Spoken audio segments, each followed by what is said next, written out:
video for you today. Today's video is going to cover compost tea making. So what I'm going to do is I'm going to give you some background. I'm going to show you all the ingredients that you need to make it, show you how to make it, and then show you how you can apply it to your land. I got a lot of great tips for you. I did a lot of research on it, and I've used this stuff a couple times this summer, and it has worked wonders in my garden. So enjoy the video. Okay, so before I show you all the equipment needed as well as the ingredients, just a little bit of background on compost tea making. What is the goal of making compost tea? Well, the goal is to grow the fungus which is already in the compost. So we want to grow those populations until they basically reach their maximum within our compost tea solution, so that we can apply that fungus to our garden, to our farm, whatever. And that fungus will help transport nutrients that already exist in the soil to your plants. And it's been shown in a lot of different studies to have a lot of different benefits. So how do we grow fungus? Well, there's a few different things. You need to add oxygen to the water, which you need an air pump to do. You need to give the fungus food so that they can multiply and grow. And you need to give them time to grow. So I'll sort of discuss all of those in the creation of this video. So in terms of equipment, what I have here is the aeration pump. This will be adding oxygen to our compost blend, or our compost tea blend. So the thing to pay attention to is the gallons per hour. So this is 793 gallons per hour, which is enough for a 5-gallon bucket. And I would say probably going above that is going to be okay, but maybe going below that, you would want to pay attention to that and make sure it's adding enough oxygen. We also got 25 feet of this tubing so that we can add to these different attachments here, creating multiple outlets for that oxygen to flow in our tank. And then we have our tank here, which is just a 5-gallon bucket with water that has been sitting outside for a week. So I mean, the thing you want to pay attention to is you want to make sure that the chlorine from your tap water has escaped the water. So what I did, I filled it up with a hose that still has existing chlorine that they added at the treatment plant. We want to make sure that it all escapes. So you just leave it sit, and as long as you leave it sit for like 2 to 3, I would say probably more than 3 days, that chlorine will just naturally escape from the water. You can also just collect rainwater. If you have a rain barrel, that's a perfect thing to use for compost tea. And then for our food, I got 3 different ingredients here. We got soluble kelp extract, and make sure it's soluble because if you have larger kelp, it won't actually dissolve into your solution. We have fish fertilizer. This is fish hydrolysate.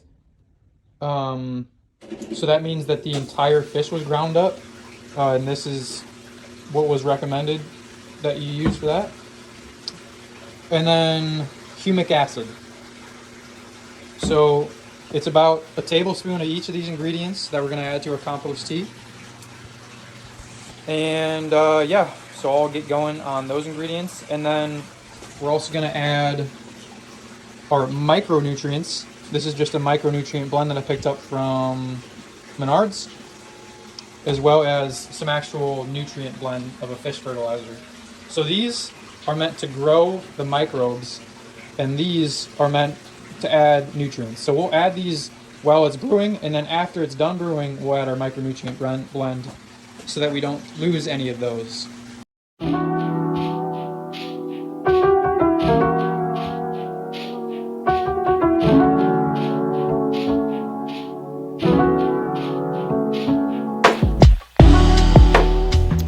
Okay, so now that we're done setting up the aerator, we're gonna add our worm castings to the compost brewer.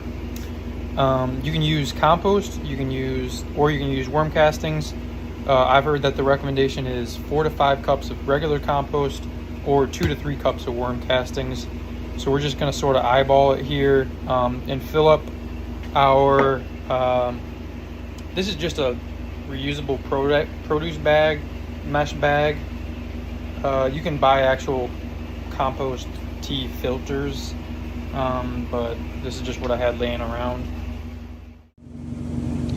So now what I'm gonna do is I'm gonna add the tea bag here to my water. So now what you want to do is you want to stick your hand inside the bag and work out those small fibers, you know. So there's already existing microbes in your compost tea. You want to try to work out all those microbes, work out all those small fine particles into your tea blend, and work out as many of them as possible. So you're squeezing your compost from the inside, and that will form the base of what's going to grow in your mixture. So you're trying to start with a lot of microbes in this mixture, giving them the right food then to grow in population and really thrive over the next few days. And so I also take my hand out of the bag and squeeze the bag from the outside, and then I will also filter this compost tea once more before I put it into my sprayer, so that it doesn't clog up all my equipment and everything. Okay, so now I've finished adding the worm castings, and you can see that it looks like, I don't know what it looks like, but it's black. It is very concentrated in there, so you get a lot out of that. And I'll leave the tea bag in there, but make sure that it doesn't fall all the way down in there. You don't want all those coarse particles escaping the bag. But now it's time to add our fungus food. So anyway, we have our fish hydrolysate. We're gonna add a tablespoon of that. I'm just gonna eyeball it. So go for that.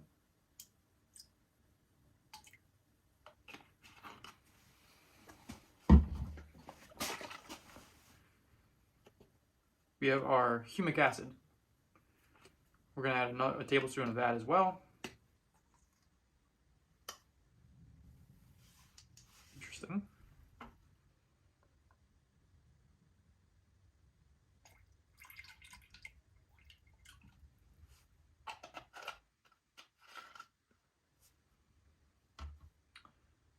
And we have our soluble kelp. And then that is also a tablespoon. Again, I'm just going to eyeball it.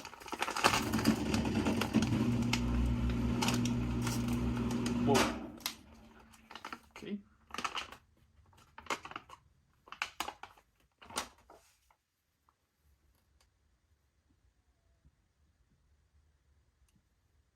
That was probably a lot, but that'll do. That'll do. And I'm just going to stir it up.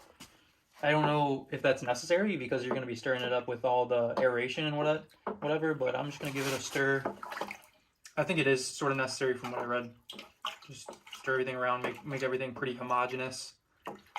And then we will add in our aeration tubes and get this going for, I'm going to give it probably between 48 in 72 hours. So it's about 70 degrees in here. And you're supposed to have at least 2 days for when it's about 70 degrees. It's temperature dependent. So if you're in a hotter environment, if it's 100 degrees outside, you might be able to get away with brewing in less than 2 days. If it's colder environment, if you're brewing in fall where it's 40 to 50 degrees, you're gonna have to give it a lot more time. So what you're trying to do is you're trying to maximize the population density of the fungi. So they will eat up all those food ingredients and they'll grow, but once the oxygen in the water starts to get used up, the population will actually decline. So you don't want to leave it for too short, and you don't want to leave it for too long either. So I think that's pretty good.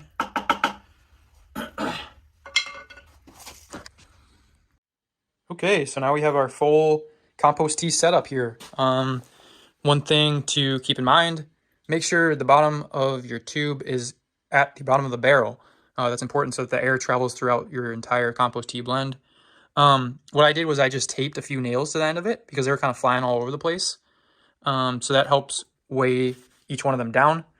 So now it's all set up and good to go. So we can turn this baby on and wait.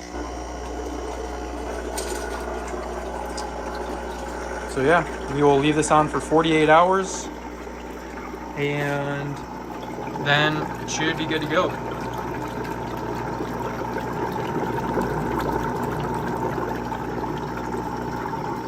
What's up, everybody? It's now been about 48 hours that the compost tea has been brewing. So it's been almost 2 days, and we're going to now add our micronutrients and our fish fertilizer to the final product. And then we're going to go ahead and apply it.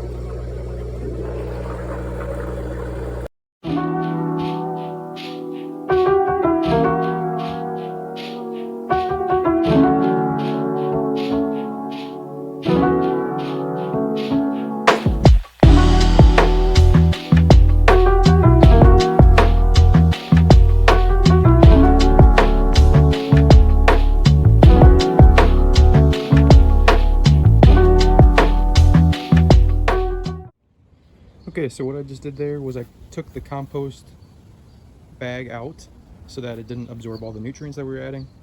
And I added our micronutrients and our macronutrients, which are just the fish fertilizer.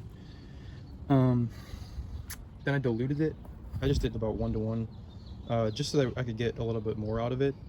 I've heard mixed things on diluting it or not diluting it. Obviously, if you have a large plot of land, it'd probably be a good idea to dilute it so that you get more out of it.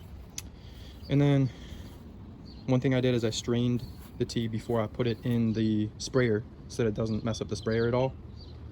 So I filled up the sprayer for spraying the exterior of all our plants outside, filled up the spray bottle for our indoor plants, and then filled up our watering can, which will apply to the base of our plants, and that'll really sink in and get to the roots of the plants.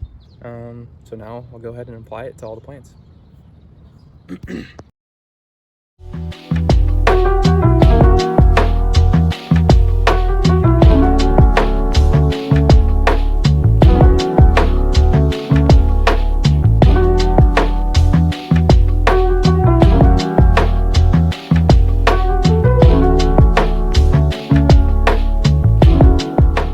Okay, a couple notes I also wanted to mention.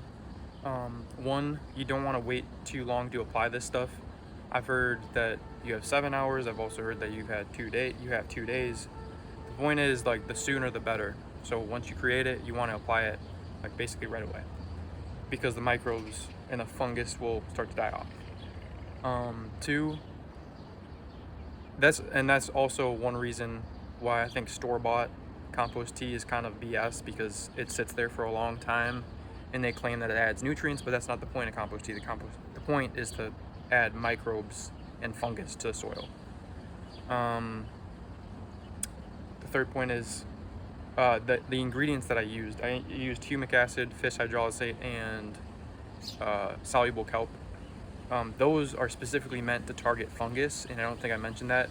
There's already enough bacteria in compost itself, so people often use molasses, which is okay.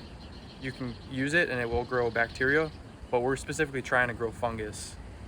So I'm not really interested in growing the bacteria, so that's why I didn't use molasses. Yeah, and that's pretty much it. Hope you enjoyed the video. Like and subscribe to the channel if you want to learn more about composting. I will be making more videos in the future about at-home composting and all the surrounding topics. Thank you for watching.